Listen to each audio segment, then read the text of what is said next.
श्री हनुमत अस्तबन है सोरठा। प्रणव पवन कुमार खलबन पावक ज्ञान धन जासु हृदय आगार बसहि राम सर चाप धर।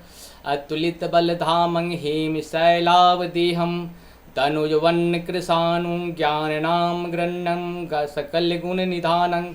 बानराणां मधीशं रघुपते प्रिय भक्तं वात जातं नमामि।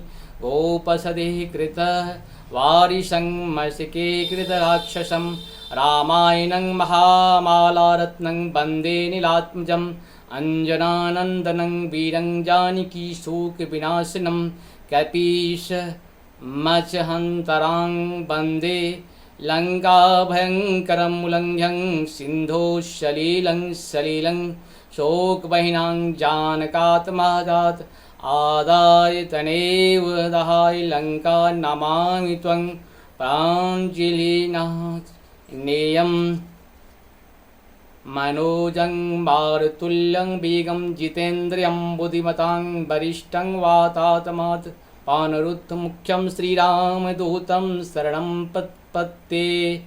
अंजनानेमति पाटलानां काञ्चनादिकमनीयाग्रं ग्रहन् परिजात तरुमूलवासिनीं भावयामि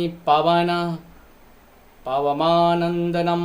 यत्र यत्र रघुनाथ कीर्तनं तत्र तत्र कृतिस्मृते वास परिपालनं भूचरे मारुतं नमतः राक्षसान्तम्। अब इस तरह से हम लोगों का ये पूर्ण हुआ। चैनल को सब्सक्राइब जरूर करें, लाइक करें, शेयर करें और सत्य सनातन के लिए हम लोग तन मन धन से अपने अपने बच्चों को, अपने परिवार के, अपने राष्ट्र को, अपने समाज को जागृत करने का काम हम सबों को करना पड़ेगा। जय हिंदू राष्ट्र।